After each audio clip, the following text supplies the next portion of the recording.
Good afternoon. Thanks for being patient with us. Obviously, there's a great deal of interest on the upcoming summit with the North Koreans. We have Secretary Pompeo here who will make some brief opening remarks and then take questions on that topic. As you know, the President has already done a press conference today, so we'll keep questions limited to that, and we'll be around the rest of the day to answer other news of the day. Thanks. With that, Mr. Secretary. Thanks, Sarah. Sarah, you going to take questions now? Yes, I'm going to take a couple questions. Couple. Good afternoon. It's great to be joining you all here today. Early in his presidency, President Trump made a commitment to address the threat of North Korea, which has been a threat to our nation for far too long. President Trump has been and continues to be committed to ridding the United States and the world of threats posed by North Korea's weapons of mass destruction and ballistic missile programs. These programs threaten our homeland, our allies and partners, and the broader non-proliferation regime. North Korea's past activities also make clear that it is proliferation to other actors that creates a risk in addition to the primary risks. It has supporting infrastructure that is also of concern. In early 2017, the Trump administration decided on a policy we have referred to as the maximum pressure campaign. The campaign enacted the strongest economic and diplomatic sanctions against North Korea in history. The goal was to set the conditions for the DPRK to make a strategic decision to denuclearize as the best means by which it will achieve its own security. American leadership rallied the international community to send a strong message to Chairman Kim Jong-un and the world that we would not stand for the DPRK's illegal weapons programs. The President's bold decision to meet with Chairman Kim Jong-un grew from this incredibly strong and targeted campaign. The President's policy directly led to the historic summit that will take place on June 12th in Singapore.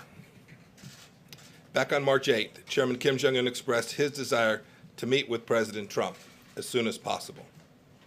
And then on May 9th, I met with Chairman Kim Jong-un in Pyongyang and explained America's expectations for denuclearization. At that time, we also secured the release of 3 Americans, Kim Dong-chul, Tony Kim, and Kim Hak-song. We view this as a sign of goodwill from Chairman Kim Jong-un. The United States and North Korea have been holding direct talks in preparation for a summit, and North Korea has confirmed to us its willingness to denuclearize. A comprehensive whole-of-government effort in support of President Trump's upcoming summit is underway. White House and State Department-led advance teams are finalizing logistical preparations and will remain in place in Singapore until the summit begins. The President continues to follow every development closely and is getting daily briefings from his national security team. The fact that our 2 leaders are coming to the table shows that the 2 sides are very serious. The diplomatic model used to date is different from past efforts. Our efforts give us hope that we can find real success where past efforts have fallen short. President Trump is hopeful, but he's also going into the summit with his eyes wide open. We've seen how many inadequate agreements have been struck in the past, and you can be sure that President Trump will not stand for a bad deal. The United States has been clear time and time again: the complete, verifiable, and irreversible denuclearization of the Korean Peninsula is the only outcome that we will find acceptable.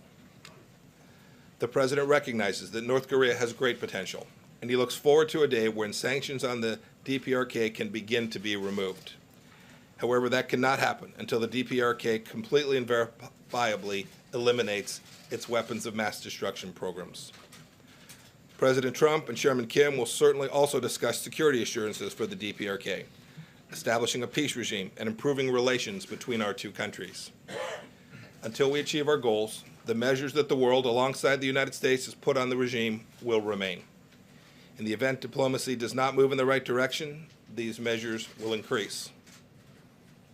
Throughout the entire process, the United States has been unified with Japan and South Korea in response to the threats from North Korea. I will be traveling to meet with my Japanese and South Korean counterparts after the summit to continue to coordinate with them. I will also stop in Beijing following the Singapore summit. I will provide them with an update and underscore the importance of fully implementing all sanctions that are imposed on North Korea. President Trump recognizes North Korea's desire for security and is prepared to ensure a DPRK free of its weapons of mass destruction is also a secure North Korea.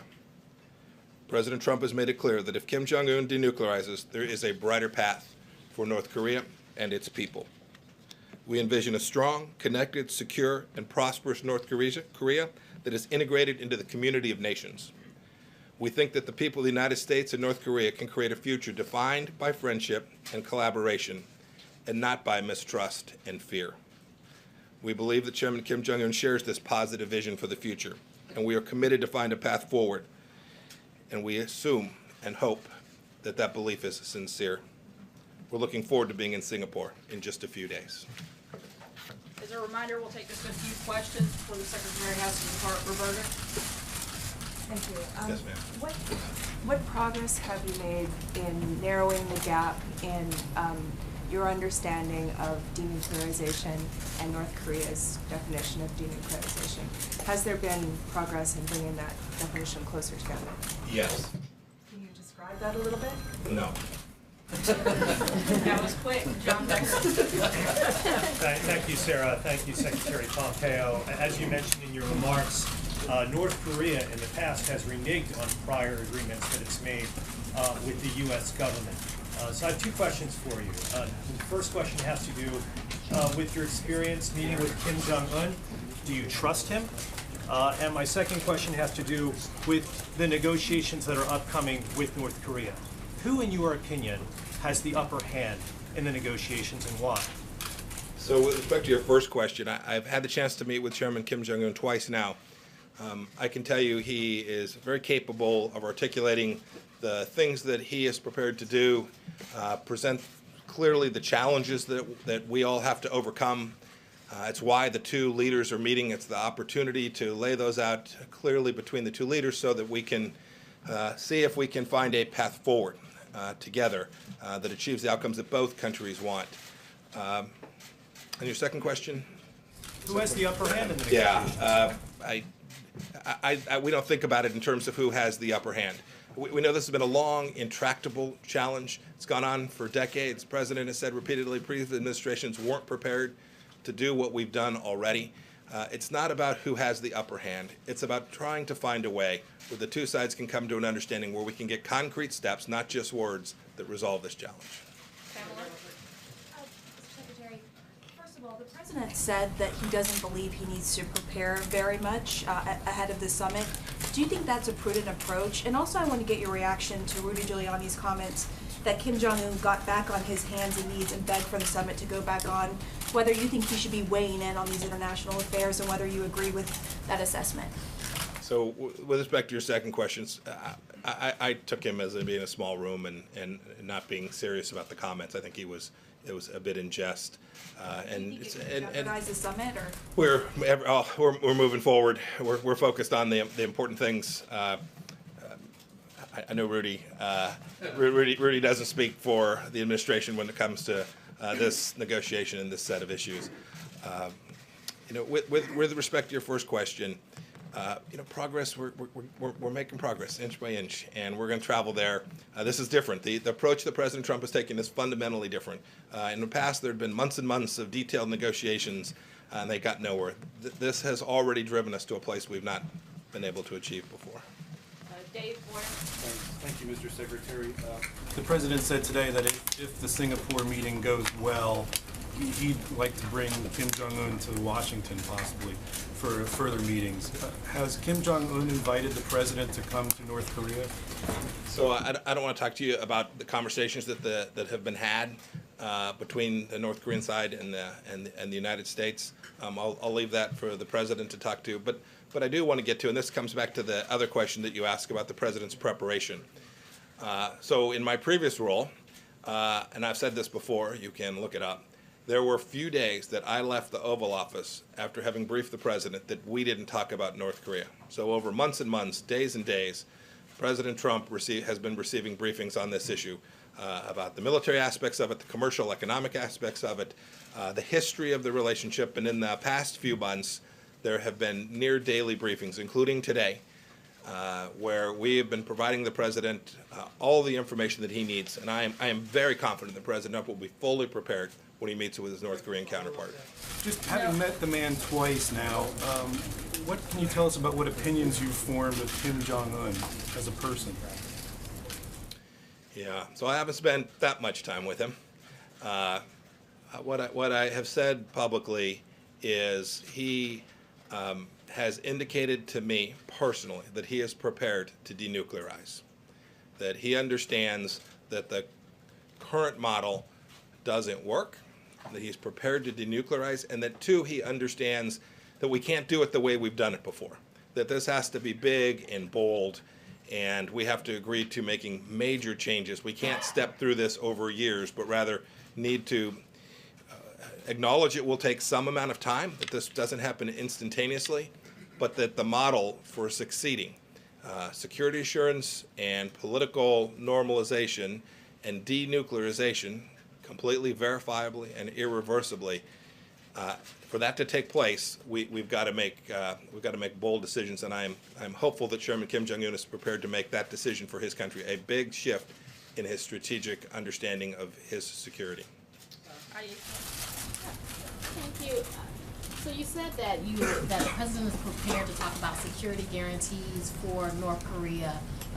We have seen in this administration that when new administrations come in, they can undo things that prior administrations have done. How can President Trump guarantee long-term security for North Korea and for Kim in particular? Well, look, we're going to have to do things that convince Chairman Kim that that's the case. Right? That's what we'll have to do. So let me give you an example. We are hopeful that we will put ourselves in a position where we can do something the previous administration didn't do. Right? They signed a flimsy piece of paper, and we're hoping to submit a document that Congress would also have a say in, that would give currency and strength and elongation to the process so that when administrations do change, as they inevitably do, and this one will, 6.5 years from now, when that takes place, that Chairman Kim will have comfort that American policy will continue to down the same path on the course that we hope we're able to set in Singapore. We'll take one last question. Zeke. Thank you, Secretary. At the top of your remark, first to follow up briefly on your comments to Asia, when you say a document that Congress would sign off on, are you referring to a treaty? Then second, at the top of your remarks, you said that there's also a threat to the United States and its allies from North Korea's WMD as well as ballistic missiles. Is that a condition for the president in any negotiation agreement with Chairman Kim that its ballistic missile program and chemical weapons also be part of that? And third, finally, can you discuss the format of the meeting between the president and Chairman Kim? What it will look like, who will be there? So I'll leave to the White House to talk about the format of the meetings when the time is right. With respect to proliferation risk, it's very real. There is a history of that with respect to North Korea and some of our other difficult challenges in the world today. They are connected. The reason you want complete, verifiable, and irreversible is precisely that. To the extent there remain stockpiles, knowledge bases, warehouses, systems, infrastructure, fissile material production facilities, I could go on. To the extent those remain, the risk of proliferation continues, and it's our aim through the CVID process and providing the security assurances that Chairman Kim will want that we can greatly reduce the risk that proliferation ever happens as a result of North Korean action. Thanks so much. One more, please, sir. One more. Mr.